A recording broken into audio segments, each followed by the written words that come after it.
In this video, I'm rolling with Aleks. Aleks is not a student at the academy. He is a 3-stripe purple belt who trains under Gene Dunn, who is another Renzo Gracie black belt, old school, been training forever. He knows my instructor. And Aleks is a fan of the channel, so he was dying to roll with me. He mentioned this on several occasions. He doesn't live that far away, so I agreed to it. He's also 50 years old, which I don't know how he doesn't have any gray hair. It makes me want to dye mine. But this is Saturday Open Mat. There's my professor, Mike Codella, coming in and out of the frame, watching, lurking. So here I told him, just go easy for the first minute. We didn't discuss anything about a time limit. Another interesting fact, Aleks has never trained outside of his academy. They're not a competition school, and they kind of stay to themselves for the most part. I mean, him personally, he never trained outside the academy. From what I know, he started jiu-jitsu in 2018. So fun fact, I've been a purple belt as long as he's been training. Or I was a purple belt as long as he's been training. I got my purple belt in 2017. Now I'm a brown belt. So he's starting to put the pressure on. It's been a couple of minutes. He's very strong. He's in great shape. From what I know, he's a vegetarian. But don't hold that against him.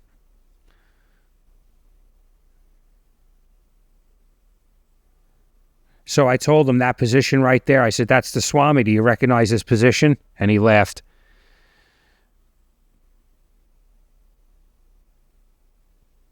He actually teaches judo at his academy, so I'm not sure if he's a judo black belt, and he has an extensive striking background. So he's more of a striker. So he's similar to me in those ways. The way that he's different is he's a gi guy, so he's not a no-gi guy. And I was kind of feeling that in this role a little bit, and I was starting to think maybe, I'm not sure how much no-gi training he's had.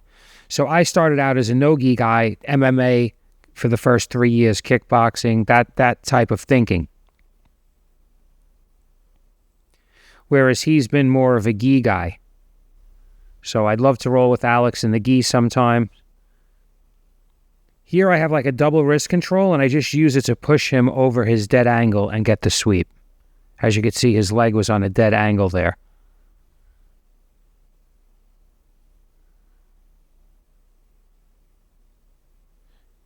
So here he's breaking my posture. One thing that I like to do with a new person is just feel them out. I don't know what he's going to do. I don't know how crazy he's going to be, how explosive he might be, how strong he might be, how skilled.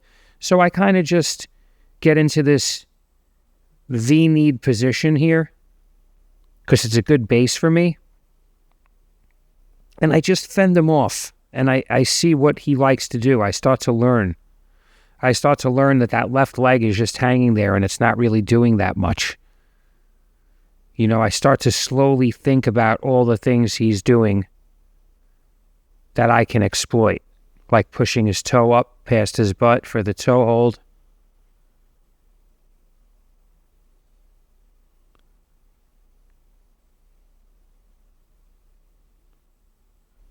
He's looking for the Kimura, which is similar to how I play.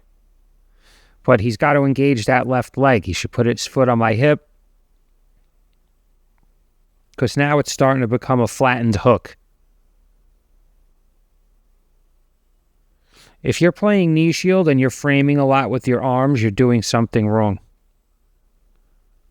See right there, his knee is just floating. So as you can see, my thinking is to just fend him off for now, if I can.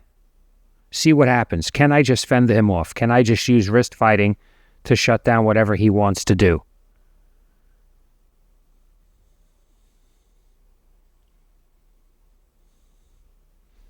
So now I'm standing up. If I stand up, that usually means I want to complete the pass. I've been wrist fighting with him for a while. I feel like the wrist fighting was more tiring for him than it was for me due to inefficiency in my style of wrist fighting. So here I have his left knee pinned to the mat. See how I just swung my arm around? His leg, my left arm. See, now I'm flattening that hook. So this is all incremental pressure passing that's actually relatively new to me. I've only been practicing it for the last 6 months to a year, maybe. Time passes so quickly. So it doesn't always look pretty. I can stand and pass much easier. And I enjoy it. But sometimes you have to put your energy into things you don't enjoy to find something that might be more practical. Because if I could pass incrementally, it's safer. It's safer for me, it's safer for him, and I feel like it's better control. It really proves that you know every inch of control in those positions. Whereas a standing, running around pass is almost like a Hail Mary sometimes. And you never know how you could get tripped up or bang knees or all the other things that can happen. See, we're wrist fighting. See, when he went to grab me, I grabbed his bicep. I stopped the grab by holding his bicep. Most of my grip fighting comes from Wing Chun. I did Wing Chun for a long time, a decade. I mean, longer than a decade, but a decade as a student. Then I taught it privately for a while, but it really focuses on wrist control and wrist fighting. The problem is it has no grappling, really, and no real kicks. It has low kicks, practical kicks, and it's all about Wing Chun is the stand-up fighting that's the most similar to jiu-jitsu, where it depends on skeletal structure, timing. It has all the elements of jiu-jitsu, more so than kickboxing, more so than boxing. Especially no-gi jiu-jitsu with the grip fighting. Even I remember I was only a couple of classes into it, and I rolled with this blue belt, and he said, "Your grips are so annoying."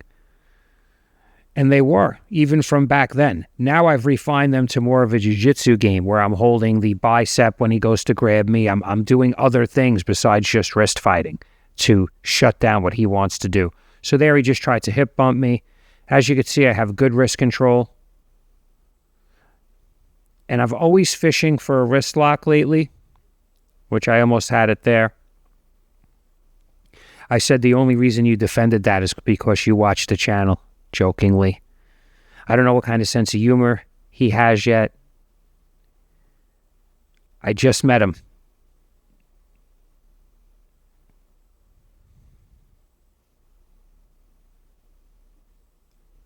Again, just winning the wrist fighting, not breathing heavy, 9 minutes into the round.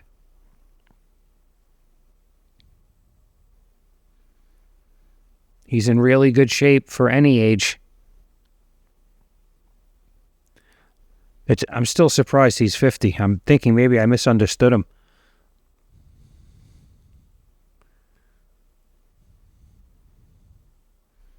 So here I got double wrist control in his left arm, and I'm just using it to hold him down. Now again, a lot of this might look boring, but I feel his strength, and I just want to cook his arms a bit before I start passing. And the reason why I do that is he's going to be framing with his arms. And if they're already tired from all this wrist fighting, inefficient wrist fighting, then it'll be easier for me to pass. If you notice, I usually have his wrist in my grip, not the other way around. So if I'm always gripping your wrist from the side, it makes it impossible for you to grab me and establish any type of meaningful control.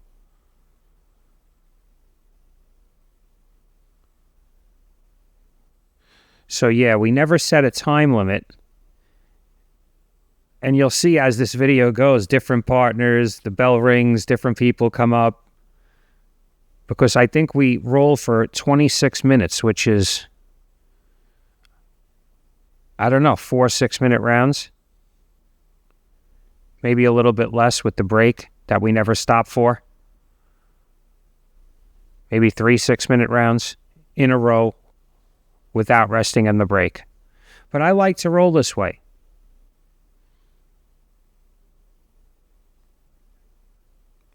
Come in, do a 30-minute roll with one person, and you had a good workout for the day.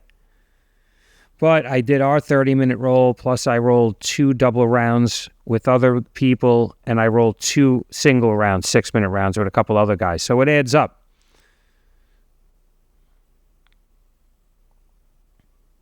That's close to an hour of rolling with different skill levels. There's no easy rolls, really. I always say, we have like a white belt shortage. When I started, everyone was a white belt. My teacher was a purple belt, the school owner. And he brought in a guy to teach gi, who was a purple belt. At the time, that was the high-level belts in New York City. So here I'm pushing his arm across his body because it makes it weak. Again, you see I always have the wrist control 1. There again, he tried to hip bump me, but it's going to be hard when I have control of that arm to bump in that direction. It's going to be pretty much impossible.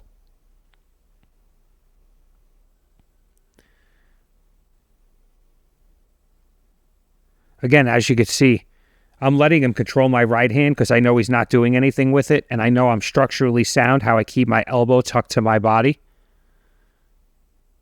See, again, I'm pushing his arm across. It's tiring for him. He has to push it back. He has to use small muscles to bring it back across.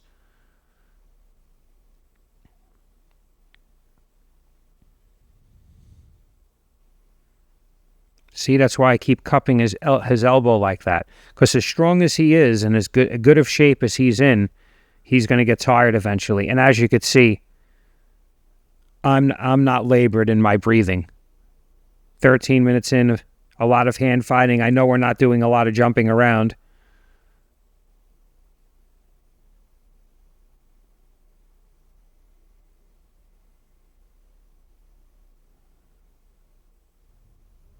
So yeah, we have like a cage. We have a boxing ring. It's a really nice school. It's a really big school, a lot of square footage. There's a black belt hanging on the wall. That wall has signatures from every black belt at the academy.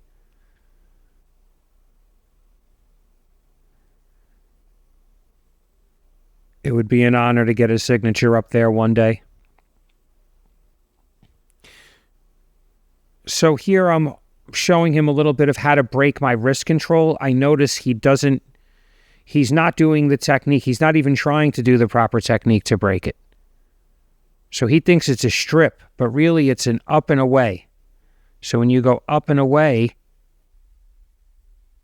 if I maintain my grip, it's going to pull me forward in a very dangerous manner for me, where he could throw up a triangle. I'm not going to continue to hold on to someone's wrist if they move it far enough away. So there I just quickly interjected that unsolicited advice into the roll. And he's already using it, and it's already pulling me off balance and making it harder for him to control. Or for me to control him.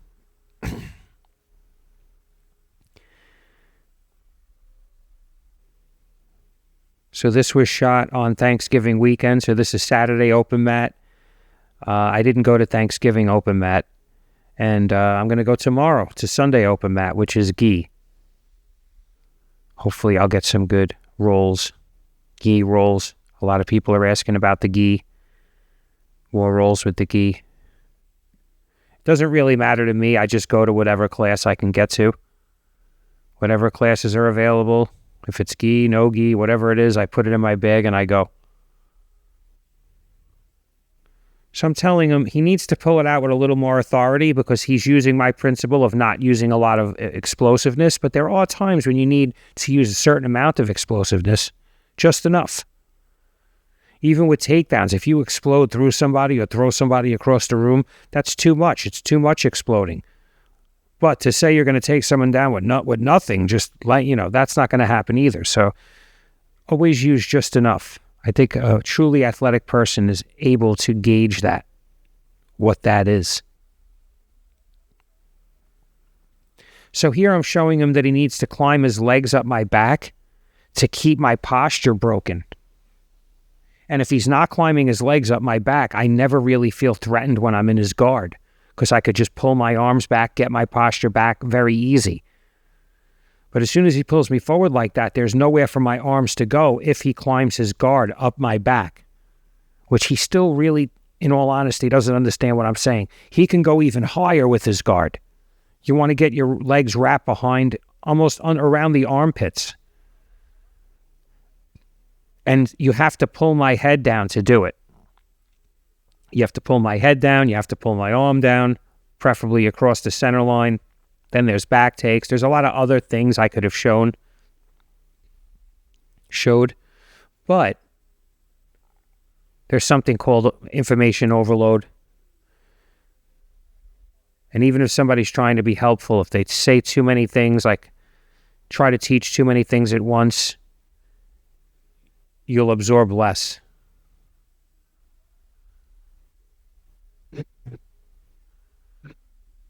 So it's been 16 minutes, almost 17 minutes.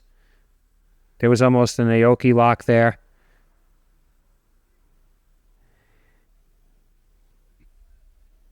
But I feel like now it's time for some offense. I already know what he likes to do.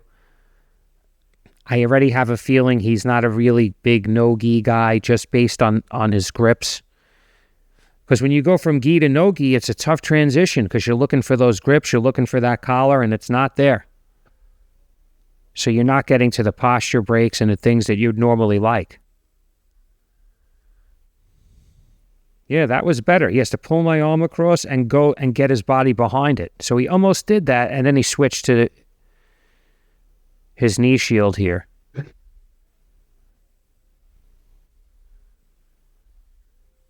So this is a very simple way to pass. You're going to see. I'm going to swim my arm around.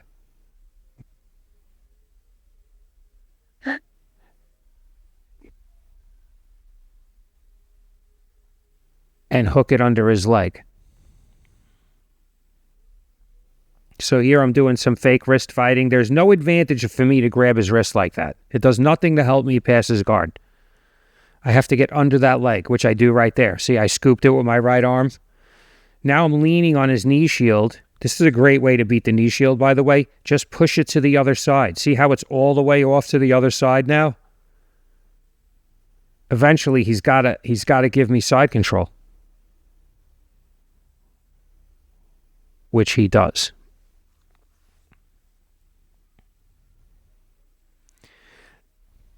Now, this is where I'm going to be more on the offensive for the rest of the round. I'm sorry if the beginning or the middle was a little boring with the wrist fighting.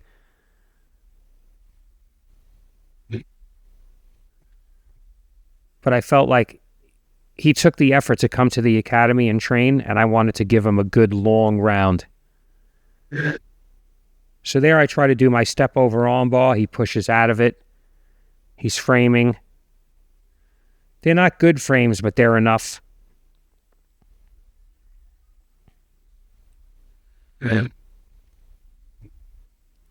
So here, what am I doing? Anybody that watched the channel knows. I'm cooking him. Right? I'm laying on him. I'm putting pressure on his side. Not enough to be terrible, but enough to force him to make a mistake. If he just turtles up like this and keeps his elbows in and stays very tucked, it's going to be hard to submit him. But if I put certain types of pressure on him, it helps crack him open. So there I have him in a gift wrap.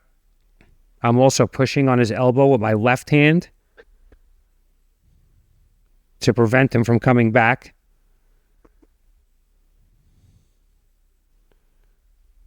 And now I'm looking for the gift wrap.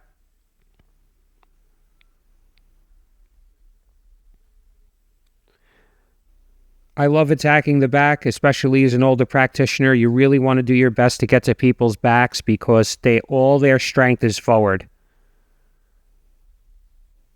All their strongest ways that they move their muscles is forward.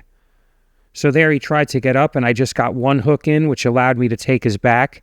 He went and got his shoulders to the mat. I released the hook, and I push his leg across.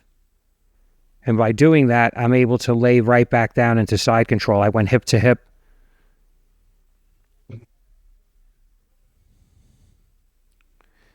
So now I'm looking for the step over armbar, but I don't want to get pushed backwards. But I'm definitely thinking about it. But he turns away. So when he turns away like that, I cup his arm on the left side. I have his forearm cupped. And I'm looking to complete my grip around his neck. What I want him to do here is sit up. If he sits up, I finish with the rear naked choke with my right hand. Because usually when he goes to sit up, he's going to push with his hand to help with his right hand, and that leaves his neck wide open.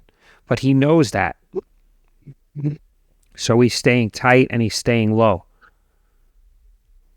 I told him, why don't you sit up? And he laughed. He knows from watching the channel that I like this position. Where it's like north-south and his head is in my lap. There it is. I'm making the joke right there. Also, he says, well, I don't have to get up. I could just lay here and keep myself heavy. I said, yeah, but what if this was a fight? Then your choice would be to get up and possibly get choked or eat a bunch of left hands.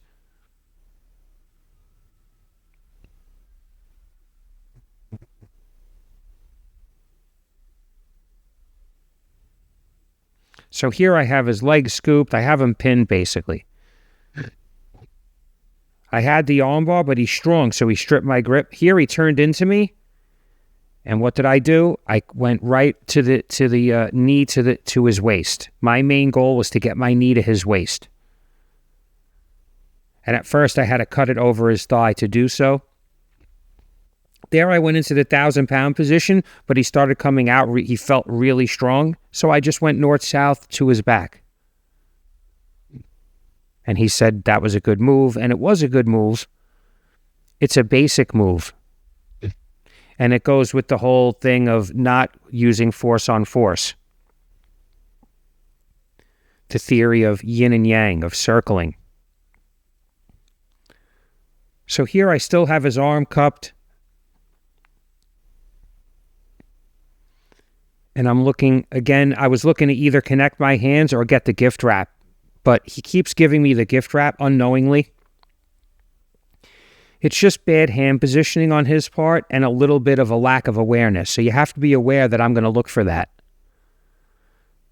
I'm not saying I'm impervious to being gift wrapped, but it's definitely not something that happens to me commonly. Here I want to pull him up, but he's using a lot of strength to stay down. So when he gets to turtle here, I pull him over. Remember I said I can't be lazy there. I have to pull him off. Otherwise, he could just stand up. But if I pull him off his balance there. So here he's protecting from the choke with his hand, answering the phone, so to speak. But I don't have the choke. He's too far and away. Too low. So he's looking to come up, and I switch to the spider web. There I probably could have had the armbar if I really pulled, but I didn't want to yank on it that hard. Plus, he's very strong. I'm not saying it would have been easy, but it would have been too forced. So here he tries to go out the other side. I have him controlled pretty well with the gift wrap up top. The seatbelt. And there I just switched to the body triangle. And that was the perfect time to do it. Also, I'm cupping the back of his left leg with my foot. That also helps keep him in it. He did the right thing and forced himself to the other side. I released the body triangle and just simply went to 3/4 mount. Now, if I would have held the body triangle, he probably would have escaped. Instead, I'm in 3/4 mount, which is basically mount.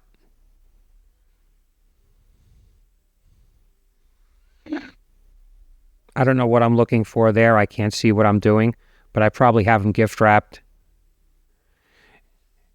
If I can't submit them, I could just pin them.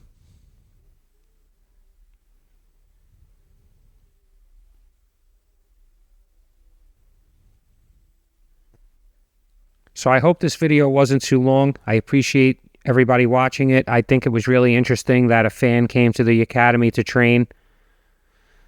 A talented fan, may I add. So there he hip bumped me when I was in the 3/4 mount, and I went to mount, which you've seen before if you watch the channel. Then he switched his hips and I put my hook in because he thought he was getting back his half guard, but really I'm still very much on his back here. It's a back pin.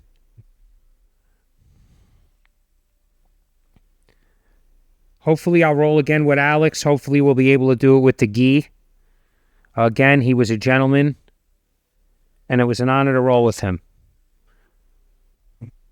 If you find value in my content, you want to help support the channel, I have an X-Martial link in the description. Anything you buy off that link is 15% off if you use code JITS50, or you could just buy me a coffee. Both links are in the description. Also, follow me on Instagram and Facebook at JITS50. Thank you for watching. Please like, share, and if you haven't already, subscribe.